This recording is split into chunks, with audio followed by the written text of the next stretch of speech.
Samantala, maraming binanggit si Pangulong Bongbong Marcos kahapon tungkol sa mga pinalawig na benepisyo mula sa PhilHealth. Talakayin natin ang mga yan kasama si PhilHealth spokesperson Dr. Israel Francis Pargas. Magandang umaga po, Dr. Pargas. Si Maris po ito. Live po tayo sa unang balita. Magandang umaga, Maris, at magandang umaga rin sa lahat ng ating tagapanood at taga-subaybay. Doc, una po sa lahat, yung mga benepisyong binanggit kahapon ng Pangulo, lahat po ba yun na-avail na ngayon? Yes po. Lahat po yan ay effective na. Actually, yung iba nagsimula ng 2024, yung iba po ay nagsimula ngayong 2025. Pero lahat po yan ay effective na. So halimbawa po no, sa heart surgery, magkano na po ang magiging coverage, pati na rin sa kidney transplant at pati sa cancer? Yung tatlo po na yun na tatlo sa pinakamahalaga.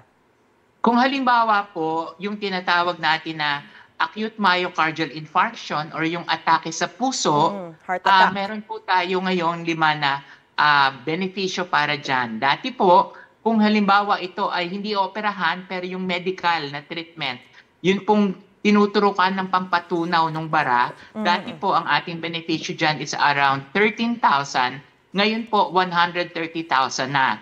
Kung kinakailangan naman na maoperahan, yung pong tinatawag na angioplasty, okay. Dati po ang ating benepisyo dyan ay umaabot tayo ng around 15,000. Ngayon po ay umaabot na tayo ng 530,000 pesos. Wow. So kasama na rin po sa benepisyo niyan yung cardiac rehabilitation at saka po yung halimbawa nangangailangan ng ambulance or transport service, meron na rin pong benepisyo. Yun naman pong sa kidney transplant, dati po ang ating benepisyo dyan is around 600,000. Ngayon po, in-increase na natin to 800,000 up to 2.1 million pesos. Depende po kung ang ating ooperahan ay ang bata or ang matanda. In-expand na rin po natin yung donor po dito. Dati ang kino-cover lang natin is the living donor. Ngayon po, pati po yung mga deceased organ donor, covered na rin po natin sila. At ang maganda po sa ating bagong kidney transplant benefit package, meron na rin po tayo ngayong bago na post-kidney transplant medicines and laboratories. Kasi alam po natin, kapag na-transplant, iinom po sila buong buhay nila ng anti-rejection medicines, immunosuppressants, at meron po halos buwan-buwan na laboratorio. At yan po ay kino-cover na rin natin sa initial year. Initial year po, inaabot tayo ng mga around 800,000 and the succeeding year, 600,000. Tuloy-tuloy po yon habang buhay na maibibigay sa ating mga nag-kidney transplant patient. At sa cancer, Doc? At sa cancer po, katulad halimbawa po, nung ating breast cancer, dati po ang ating benepisyo dyan under Z-Benefit Package is 100,000 pesos. Ngayon po ay umaabot na siya ng around 1.4 million pesos. Tapos meron po tayo na nabanggit din ito ng ating Pangulo, meron po tayong soon na ilulunsad. Ito po yung cancer screening test sa 6 na cancer na makukuha na libre doon sa ating mga primary care clinics or tinatawag natin ngayon na Yakap Care or Yakap Clinic. Alright. So lahat na ba ng klase ng cancer, Doc, covered? Actually, lahat po ng cancer natin ay covered. Dalawa nga lamang yung pamamaraan ng pagbabayad natin. Una is yung case rates na kung saan ang pamamaraan ng pagbabayad natin is depende sa serbisyo na ibinibigay. Meron dahil namang pangalawa yung Z-Benefit Package na kung saan kabuuan ng treatment po ang kasama dito. Kaya malaki po ito, katulad halimbawa sa breast cancer. Kaya po siya umabot ng 1.4 million is kasama na po yung una, diagnosis, yung operasyon, kasama na rin po yung kabuuan ng chemotherapy, isang buong pakete po yun. Doon naman sa case rate, hiwa-hiwalay yung pagbabayad natin sa operasyon, halimbawa sa mastectomy, hiwalay yung bayad para sa chemotherapy, hiwalay yung bayad para sa diagnostic. Doc, madagdag ko lang yung sa bypass kasi kanina nabanggit niyo yung sa angioplasty, pati ba bypass meron din at lalaki rin? Yes, covered po natin ang bypass at in-increase din natin siya sa halos mahigit na 500,000 pesos.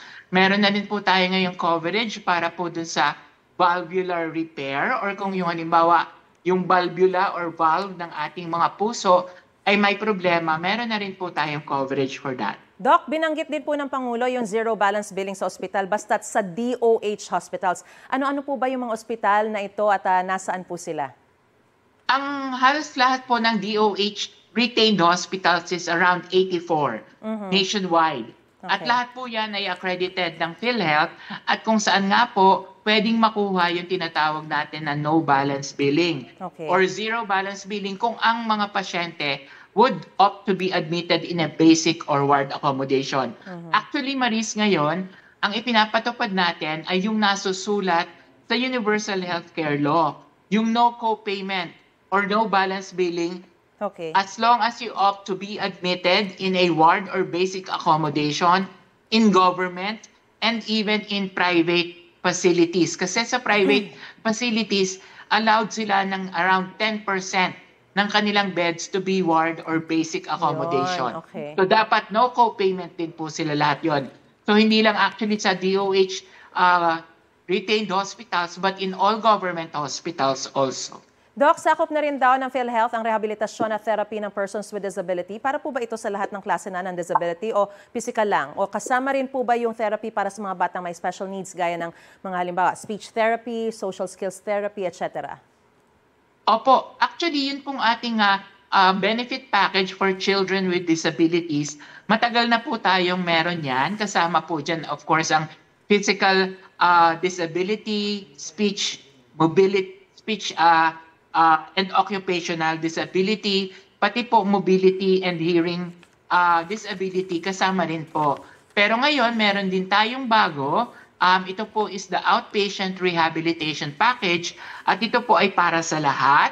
Hindi lang po ito para sa mga may disabled, kundi para din po doon sa mga nangangailangan ng rehabilitasyon na katulad po ng occupational therapy, physical therapy, speech therapy. Lahat po yan ay kasama at ngayon po, meron na rin tayong coverage para sa ating mga persons with disabilities, yun pong mga assistive devices, katulad po ng wheelchair, crutches, canes, and walkers. Doc, mabilis na mabilis lang. Paano niyo matitiyak na masusunod lahat ng utos ng Pangulo? At syempre yung mapapabilis din yung pagbabayad sa mga ospital kasi yun yung nirereklamo minsan, hindi agad-agad daw nababayaran sa mga ospital. Well, ngayon, Marie, siguro kung makikita po ninyo sa datos, we are able to pay double than the last year. Okay. At ngayon po, mas mabilis tayo nakakapagbayad. We have around 23 days turnaround payment for all facilities. At ang una talaga po ditong solusyon is una yung atin pong mga ginagawang proseso sa digitalization. Alright. At pangalawa po is our streamlining of the processes. And we make sure also na tayo po ay robust ang ating financial status and situation para po talagang makapagbayad tayo sa ating mga ospital. Alright, napakagandang balita po niyan para sa lahat ng mga pasyente at mga kamag-anak po nila. Maraming salamat po. PhilHealth spokesperson Dr. Israel Francis Fargas sa inyo pong panahon at sa impormasyon binigay. Thank you. Thank you and good morning. Good morning po. Gusto mo bang mauna sa mga balita? Mag-subscribe na sa GMA Integrated News sa YouTube at tumutok sa unang balita.